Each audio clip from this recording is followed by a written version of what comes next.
Assalamualaikum warahmatullahi wabarakatuh. Jumpa lagi bersama saya Muhammad Syukur dalam channel YouTube saya, channel yang senantiasa menyajikan informasi-informasi ilmiah jauh dari hoax. Jangan lupa subscribe dan like channel YouTube saya. Pada pertemuan kali ini saya akan membahas mengenai teori konflik.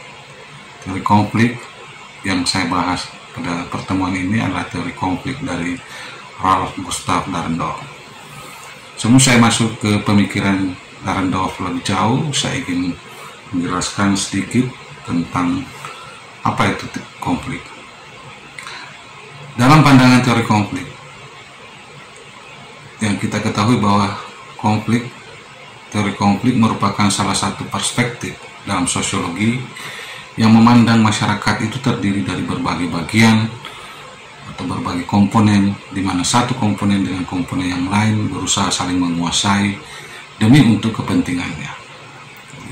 Masyarakat ini sebagai suatu komponen yang terdiri dari berbagai bagian, di mana di dalam bagian-bagian yang ada di masyarakat ini berusaha saling menguasai satu sama lain karena ada kepentingan-kepentingan yang mereka miliki. Teori ini lahir sebagai reaksi dari teori struktural fungsional yang cenderung melihat masyarakat ini senantiasa berada dalam keadaan harmoni, yang luput mengamati persoalan-persoalan konflik di masyarakat. Sehingga teori ini berusaha menjelaskan apa yang tidak terjelaskan oleh teori struktural fungsional. Saya akan memulai konsep dasar dari Ralph Gustav Dahrendorf. Teori Ralph Gustav Dahrendorf biasa dikenal sebagai teori konflik dialektika, karena antara konflik dan konsensus di dalam kehidupan ini senantiasa berdialektika. Sebelum saya masuk ke sini, saya akan menjelaskan dulu bagaimana asumsi dasar dari Dahrendorf dalam melihat persoalan di masyarakat. Masyarakat sebagai suatu sistem yang senantiasa berada dalam keadaan dinamis dan memiliki potensi konflik serta desintegrasi.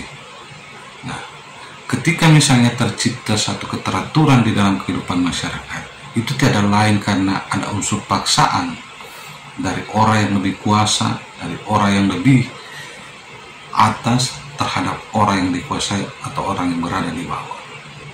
Nah, itu sehingga terjadi tertib sosial atau keteraturan sosial di dalam kehidupan masyarakat dalam pandangan Dahrendorf. Asumsi dasar selanjutnya yang dibangun oleh Dahrendorf adalah bahwa setiap posisi sosial yang ada di dalam masyarakat itu memiliki otoritas tersendiri, dan otoritas itu bukan ditentukan oleh individu, melainkan posisi yang disandang oleh seseorang.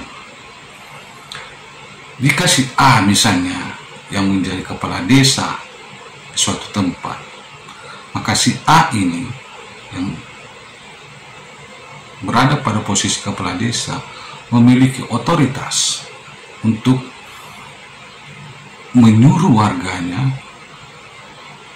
bergotong royong misalnya setiap hari Jumat. Otoritas untuk menyuruh warganya bergotong royong setiap hari Jumat bukan melekat pada pribadi si A sebagai individu, sebagai anggota masyarakat, tetapi melekat pada jabatannya sebagai kepala desa. Nah, ini asumsi yang dibangun oleh Dahrendorf dalam melihat fenomena di masyarakat.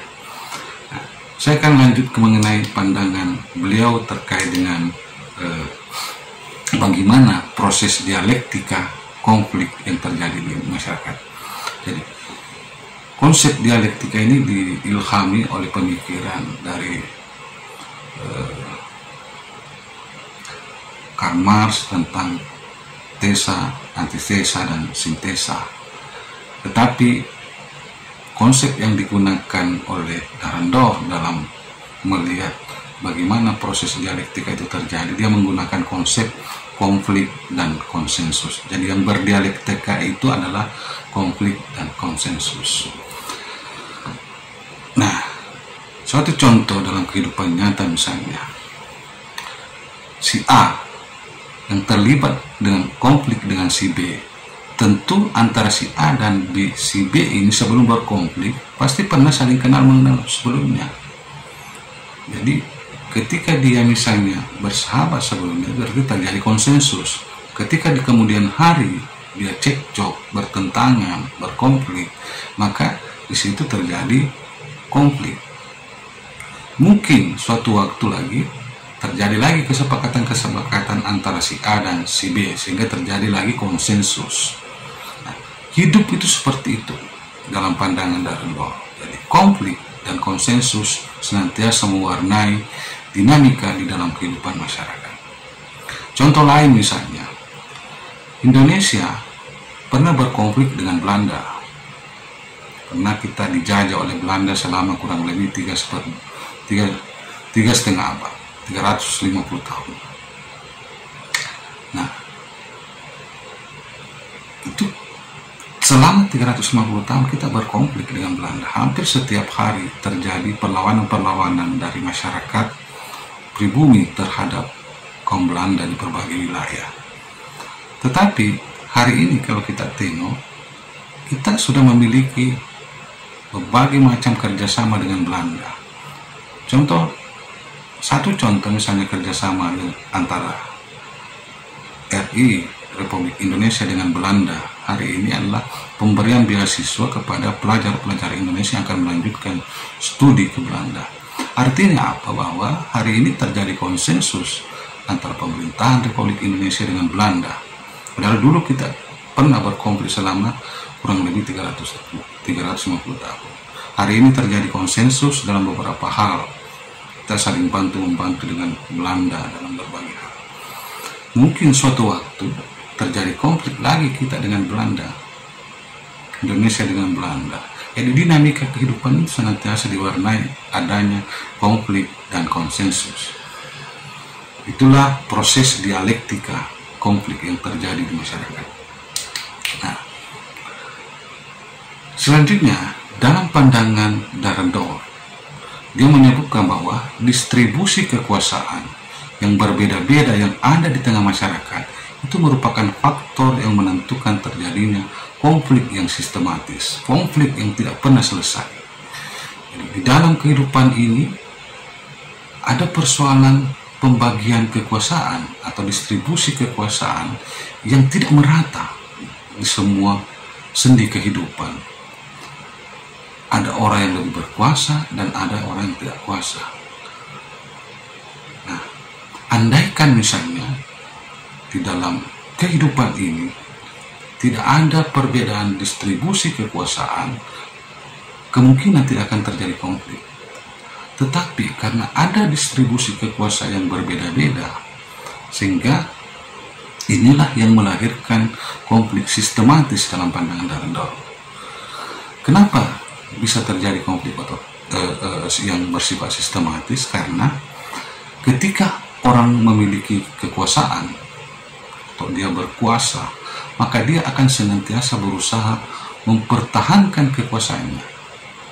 Di sisi lain, orang yang dikuasai senantiasa berusaha merebut kekuasaan dari orang yang menguasainya. Ketika misalnya orang yang sebelumnya dikuasai tiba-tiba merebut kekuasaan dari orang yang menguasainya, tentu dia akan senantiasa berusaha untuk mempertahankan kekuasaan yang mereka rebut tersebut. Di sisi lain, orang yang disingkirkan dari kekuasaan, yang sekarang menjadi anak buah dan sekarang menjadi tidak kuasa, tentu berusaha merebut kekuasaan dari orang yang selama ini mereka perintah tapi tiba-tiba berkuasa. Nah, ketika kembali dia merebut kekuasaan dari orang yang merebut kekuasaannya itu, maka dia pun akan senantiasa berusaha mempertahankan kekuasaan yang mereka rebut kembali. Jadi proses ini berlangsung terus-menerus di dalam kehidupan masyarakat. Kenapa itu terjadi? Karena ada persoalan distribusi kekuasaan yang berbeda-beda. Andaikan sama orang memiliki kekuatan yang sama, memiliki kekuasaan yang sama, memiliki distribusi kekuasaan yang merata, tentu tidak perlu berkonflik. Tidak ada yang merasa dikuasai dan dikuasai. Kita berdiri sama tinggi, duduk sama rendah. Tapi hidup ini senantiasa kita diperhadapkan pada adanya persoalan distribusi kekuasaan yang berbeda. Dan inilah yang melahirkan konflik yang sistematis dalam pandangan Dahrendorf. Nah,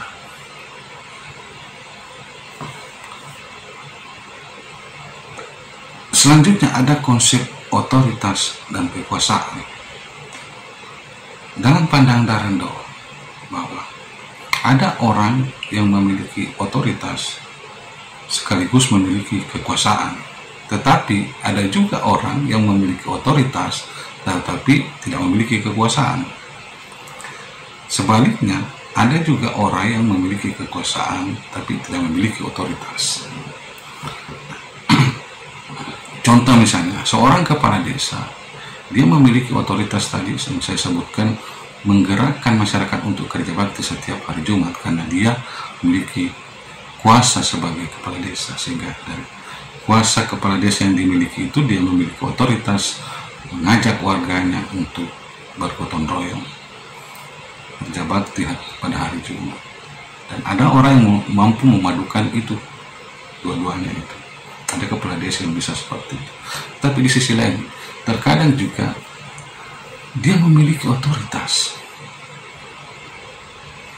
untuk menggerakkan itu, tapi dia tidak kuasa. Tidak kuasa. Tokoh masyarakat tidak memiliki kekuasaan, tetapi dia memiliki otoritas untuk menggerakkan orang. Ada juga yang memiliki otoritas tetapi tidak memiliki kuasa. Nah, ini senantiasa ada di dalam kehidupan masyarakat.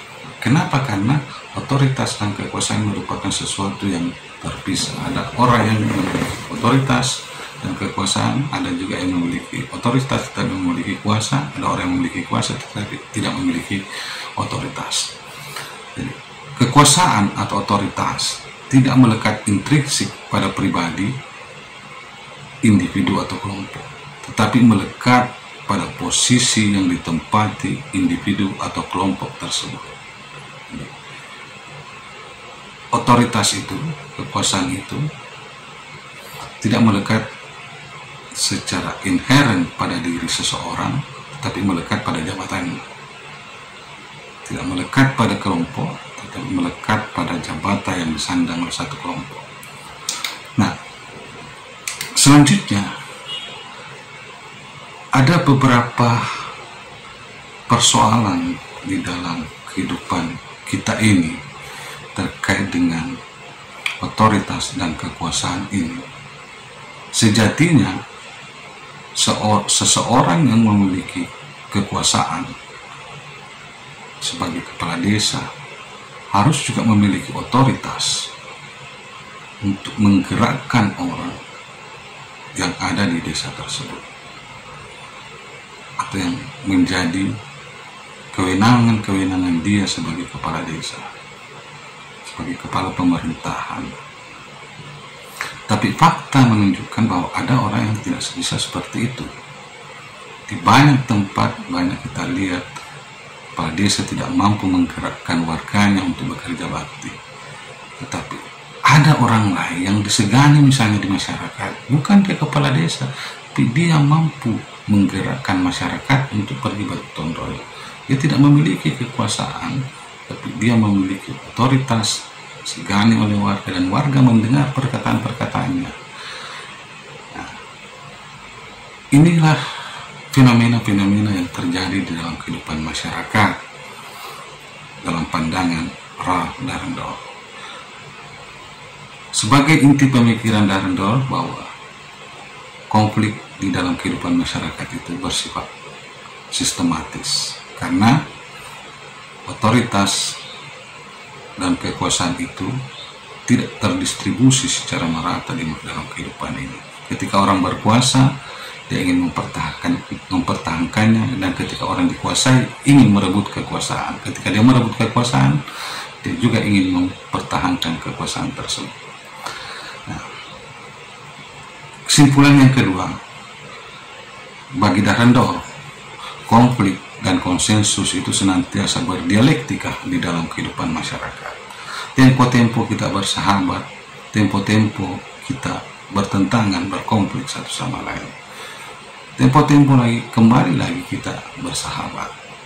Jadi, dinamika kehidupan ini diwarnai dengan adanya konflik, konsensus, konflik, konsensus secara terus-menerus, dan inilah yang mendinamika kehidupan ini. Saya kira ini yang bisa saya sampaikan, mudah-mudahan bermanfaat bagi kita semua. Jangan lupa like dan subscribe channel YouTube saya. Sekian, assalamualaikum warahmatullahi wabarakatuh.